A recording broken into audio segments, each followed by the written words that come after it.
going to walk through is a couple of examples of dashboards that we have built for some of our clients to assist them in building out their forensic testing procedures and overall policy.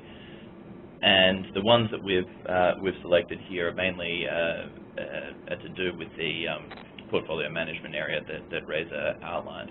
We'll start with this particular example of trade allocation. This was for an asset manager who, as part of their trade allocation reviews, they had to ensure that all funds that were invested in a particular mandate, say if it was, in the case that you see here, small caps, or it might be health or technology or whatever the investment strategy, that all funds under that mandate had to be allocated appropriately, so that if there were any funds where there were commissions or anything like that, then fund managers were not inappropriately allocating funds there. The overall aim of misallocating, of allocating stocks to one fund over another is to get a better price for those stocks for a particular fund. And we used that particular metric to develop this slider, which would therefore produce the thresholds that Reza was referring to before.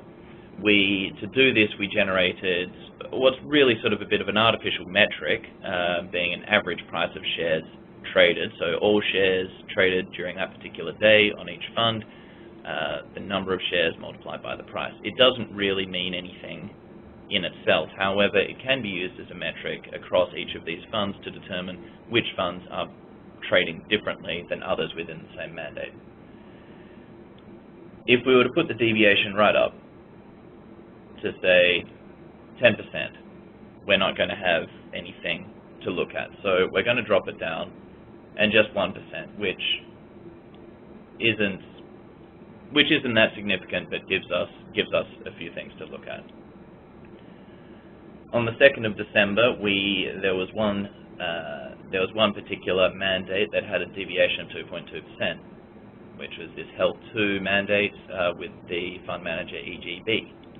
If we were to have a look at that here, we can see which is the fund that had that deviation from the average. These three, they have more or less the same average price of shares traded, so they were more or less in line. This one here was dropped down, so now we want to have a look at that. Now that we've drilled down into this particular chart, we've also pulled up another couple of cross tables which will show us the price analysis for each of the tickers that were sold or bought for the particular funds, and the dollar value, the average dollar value for each of those. And if we have a look already, we can see that this particular fund, the Pirates Fund,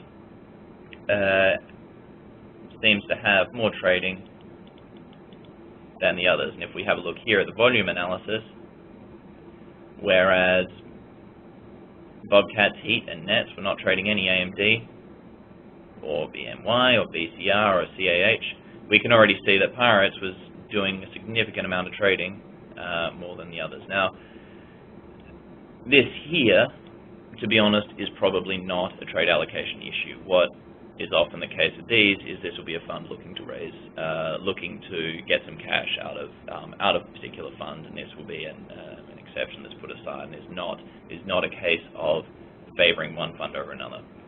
Saying that, we can still have a look in here by highlighting these, and it will drill down into the particular trades that occurred. Or we can have a look here and see that the relative weight of each of these securities in each of these funds, other than a slight spike for Heat, is more or less in line. If we were to have a look at another example,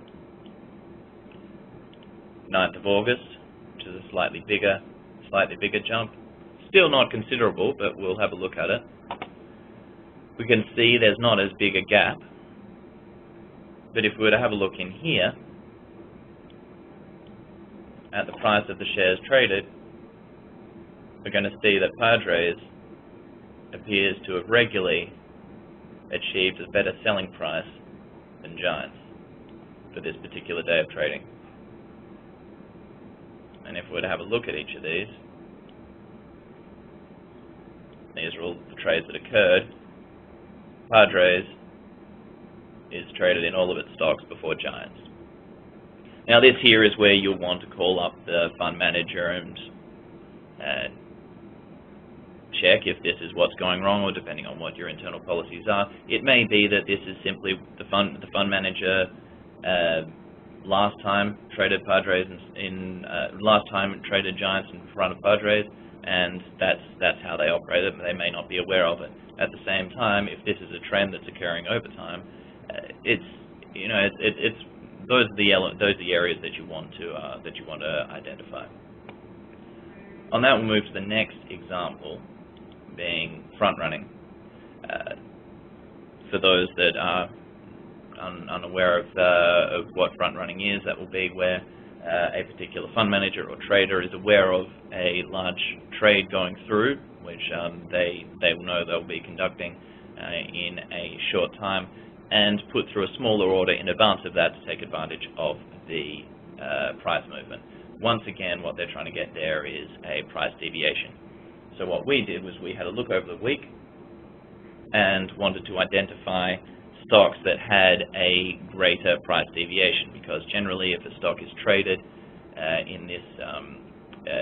with this particular asset manager, it should be traded for all associated funds. There shouldn't be a reason why one fund is buying, the other is selling, for example.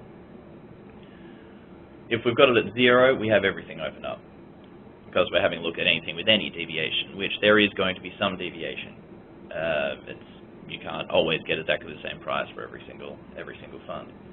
However, if we look at the largest, which will be 1st of August, where there was a 27.22% difference between the stocks, which was, here we are, IMGN. We can see why that is. Generally, these funds all traded, there are some differences, but more or less in line, whereas Twins had a big sell, whereas it wasn't trading the rest of the time. Now this may be just simply because it's in a different mandate. It may be, as we discussed before, that they were raising cash. Generally, we're going to find that that's not that suspicious. If we were to have a look at the differences here, actually the others, more or less in line price-wise, whereas Twins was a little bit lower. Now, if we want to focus in, get rid of some of the smaller values, and we might have a look at this one here, Edward Grant Barrow again. If we have a look at Cyro, we can see that once again, this isn't really. It's unlikely that this is a case of front running. It could be a case of trade allocation, but it's not front running. It's too far apart. There's actually the number of shares doesn't differ that much, and so on. So I have a look at this other one.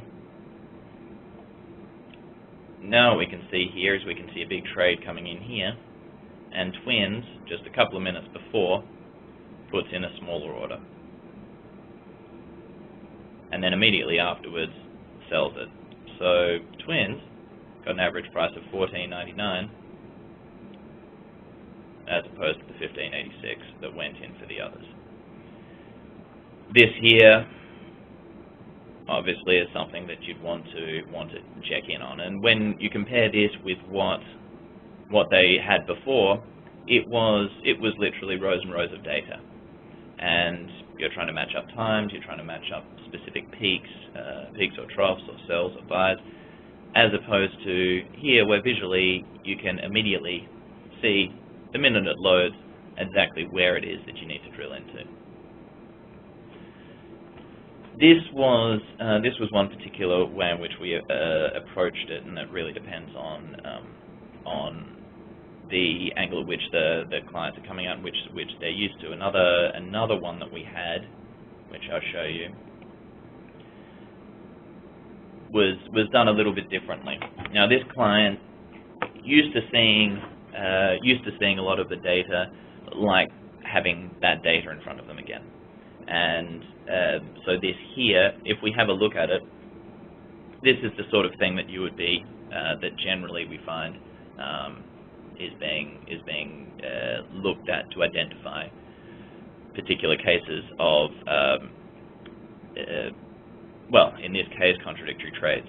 And if we have a look at this, we can see that, okay, there was a contradictory trade for ExxonMobil Corp. This is how many were ordered. This is the total value for that. But, you know, is that suspicious or not? We can have a look here, and we can have a look at the individual trades. What is a lot easier to see is if we have a look at the visualization of it. We can see really the scale that we're looking at here. We have a look right at this particular item here. We've got Exxon, and having a look here, the cell is actually so small that we can't actually see it in this particular chart. Chances are that isn't something that that is the sort of area that's suspicious that we want to look at. This particular case here. Now, what we're looking at here is over the month. We're looking at contradictory trades where one fund manager is buying and selling the same stock within the same month. This may be perfectly normal, but if we're playing on the safe side, these are areas that we may want to look at. And if we have a look here for these two funds, FSP and LR1, they're both buying and selling. So we want to just make sure that at a particular time in the month, that's all appropriate. We can have a look at that with the trend information. On this side, we've got the holdings, and immediately we can already see that the holdings, while slightly out, are more or less the same. And we can see that with the trades are occurring actually, other than this particular day here, they're all occurring at the same time.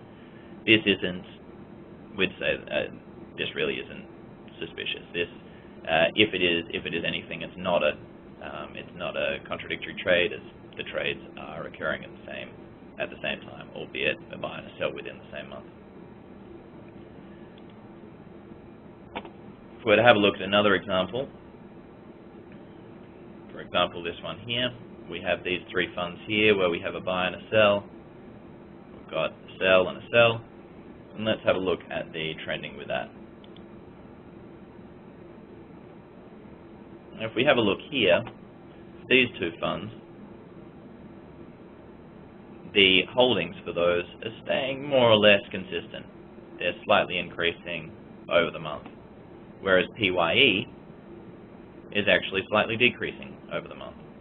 And if we have a look here, this particular fund manager is buying for this particular fund at the same time that PRE and TOP are selling. Now, granted, there are a couple of sells for PYE here, but there's not much of a gap between here, so it may just be that it may be an error on the manager's part. There may be a very logical explanation behind it, but this here would appear to be a contradictory trade that you're going to want to investigate further. And with something like that, with this, or with the front running that we showed earlier, or the trade allocation, with those discussions where you come across the where you want to take this and communicate what the issue is, showing a chart here where holdings are consistently going up, whereas one is consistently going down, it's possible the fund manager didn't know that that was occurring. But this is a lot easier to communicate than pages and pages of numbers, trying to cross-reference dates, trying to cross-reference values. This here, communication-wise, print it out, stick it in front of them, and what's going on here. We've found it much easier to communicate, not to say much faster and much less time-consuming to investigate for particular issues.